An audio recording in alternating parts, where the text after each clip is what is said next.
So I'm cooking a dish from every single country in the world in alphabetical order.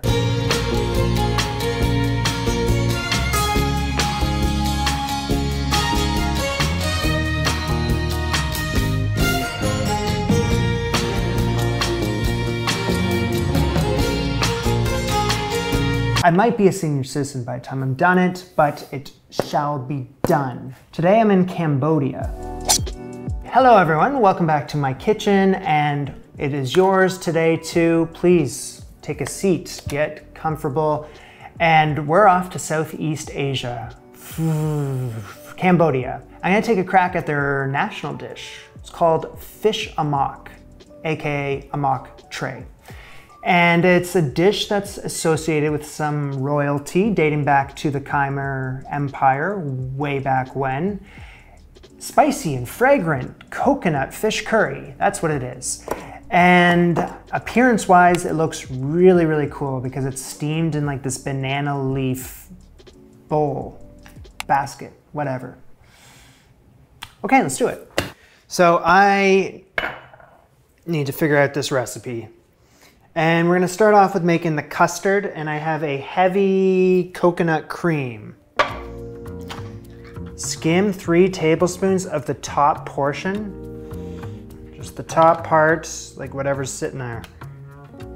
3 tablespoons.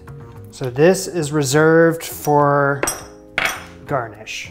And the rest of the cream can, I'm gonna need that in a second. More ingredients that I'm not too familiar with, such as this one here, which is kaffir lime leaves. It's floral, citrus, refreshing. You don't need all of them, they just sell them like this. The rest you can save for something else. So I gotta take 1 leaf and I'm gonna finely julienne it. The other 2.5, I'm gonna mince these. Kind of roll them up, let's do that, and then here's my fish. The recipe calls for a catfish, which I could not find. So I just substituted a white fish, which is that, for another white fish, which I believe is cool. So I have cod. This is a cod fillet. I had to remove a bony piece in the middle because it was just too bony, but other than that, we're good to go. So please welcome back to the show, the Silver Fox. Silver Fox. So I have my coconut cream. I skimmed the 3 tablespoons off the top. Now it says place the remaining coconut milk in the kitchen. I see a mistake in the recipe. It says to skim 3 tablespoons of the coconut cream off the top of the can, and then I place the remaining coconut milk into the stand mixer. That's what it says. Anyway, I'm gonna assume that's the remaining coconut cream. So in it goes. 3 tablespoons of chili powder. And this is gonna be spicy. The minced kaffir lime leaves. 5 eggs. All right, so lemongrass paste. And I need 3.5 ounces worth. Okay. I believe that's just all of that. So that goes in. Next up is a sugar I've never heard of and I couldn't find it anywhere, called Thnot sugar, Thnot, or just Not sugar. T-H-N-O-T. Knot is a Cambodian word for Borassus flabellifer, also known as toddy palm. Knot sugar is made from the nectar of knot flowers. Yeah, I couldn't find it. Okay, now I was looking up substitutes for this thing, and you could use granulated sugar or coconut sugar. Since this recipe had some coconut cream, I thought that the coconut sugar would be a nice little touch. So here's a teaspoon. 1/2 teaspoon of salt, and then lastly you need 1/2 teaspoon of fish sauce, and there that goes. And then on the lowest setting, until the ingredients are a uniform color and texture. Cool, now you stop, you switch the attachment from the whisk to the, get all 1.5 pounds of that fish in there. That's what it says. And with the flat beater attachment on the lowest setting, gently mix for 2 minutes.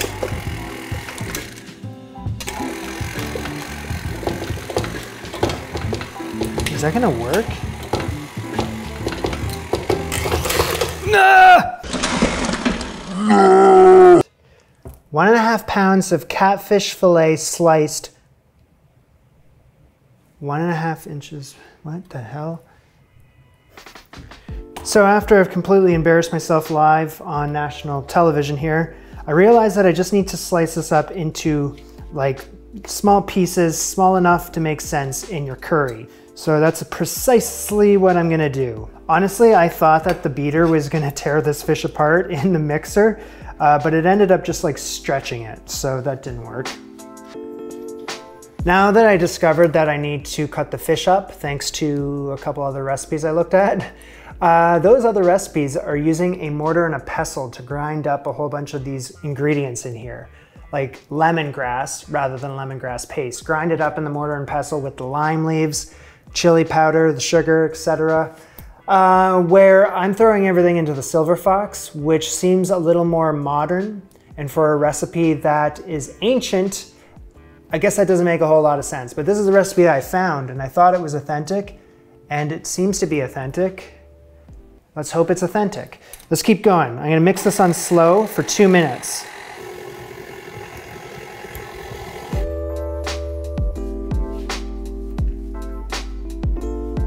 So I got a banana leaf, well that's half of one.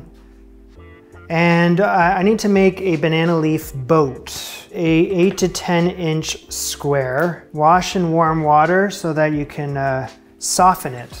Got it. Pat dry, pat dry. Taking one piece at a time, fold in one side of the square. Then fold the two sides at right angles. What? Taking one piece at a time, fold in one side of the square. Taking one piece at a time. Is there a video I can watch?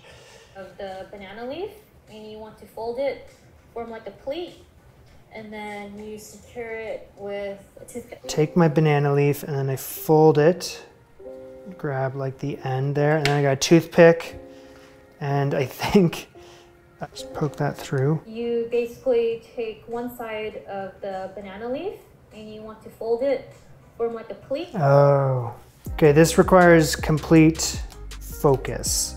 So there's a banana leaf boat. The recipe wasn't really doing it for me, so I just had to dig deep in here. And I think that works. Okay, so let me see if I can break it down here. 10 inch in length for this square. Wash it in warm water to soften. And then from my understanding here, you fold it once, you fold it twice, and then you take the tip and then you fold that inward. And then you take a toothpick and you just kind of secure that. So again, fold into a triangle and then fold the tip up to meet the edge there. So that went well. So oven goes to 375 degrees F, and while that sucker is warming up, I'm gonna take 2 big leaves of collard greens and I just wash them, so dry them off. While the oven is preheating, put the collard greens on a baking sheet, then place in the oven. Yeah. That's gonna wilt them. Collard greens go into, divide it evenly into the base of the banana leaf boats. I won't keep the middle part, just the leafy part. Into the banana leaf boat goes the curry. Hold steady. Just having a bit of a structural issue with one of these banana leaf boats, so I just had to do a bit of a transfer. Looks like that was successful. This is what I've done here. They are kind of leaky boats, kind of. They're not too bad. So this is gonna go into the oven 375 degrees F for 35 minutes to start. This one is getting dangerously close to overfilling, just is not mature enough to be on its own. There.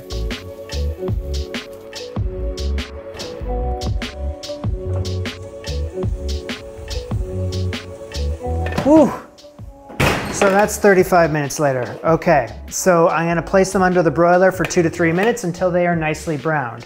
And my broiler is at the very bottom of this right here. Careful, careful, careful. Onto the plate goes the steamed rice in a dome shape. Yes, and then I'm just gonna have something green on top of that. This is some chopped up green onion. It's the nicest looking,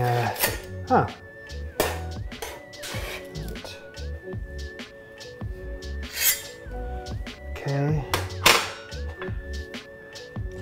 So, I overcooked the hell out of this thing. Now that this is coming out of the oven, I realize how overcooked this is. Like, that's bad. That's really, damn. How can I save this? How can I save this? Okay, so this has turned into a rescue mission because, sorry, something in my throat. I overcooked this to hell and back, all of them. That is just awful. What have I done to this beautiful curry? I guess the baking instructions, like, I just keep an eye on it because that was obviously for way too long. So I'm trying to figure out what to do in my head. How do I save this? Okay, that's a start.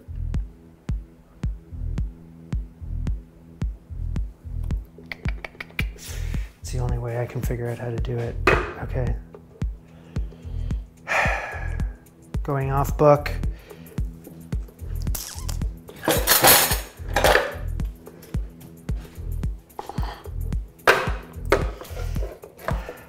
There's got to be a way to save this. So I have a can of coconut milk in the pantry. Here goes nothing. Remove the curry. Ay, caramba. That was a lot of ingredients and like a big piece of fish and whatnot. I don't want to waste it, so what if I can save it? Okay, so with the curry, I'm gonna add in a can of coconut milk, and I'm just gonna, I think, and like rehydrate this. I don't know, it's worth a shot. It must be clear that going forward, this is now, I'm turning it into my own recipe. So it goes like such. Follow a Cambodian recipe all the way until the oven, overcook the hell of it, then add a whole can of coconut milk, and hopefully we can rehydrate that. I'm trying to figure this out here. So I'm gonna let this simmer, first of all. Just monitoring the taste, trying to get it back up to what it was prior to, I think it was a bit more spicier. Add a little more chili pepper. More of the lemongrass puree, a teaspoon or so of the kaffir lime leaves that have been minced. This almost tastes nearly identical to what I once had.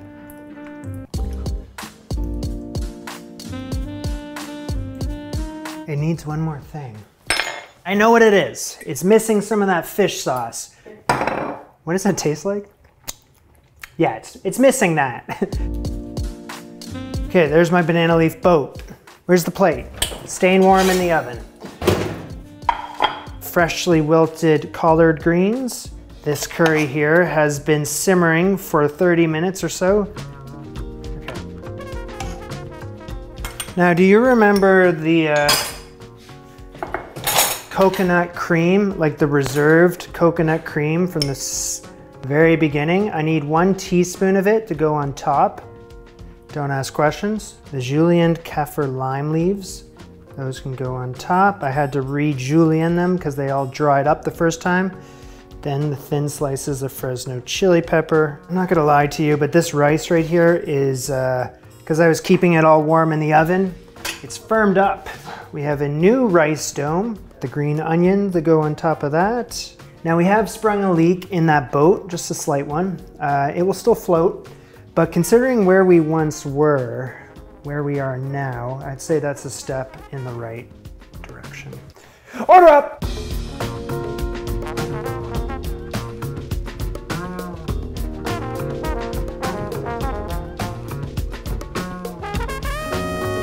Hey now, I really like what is going on here.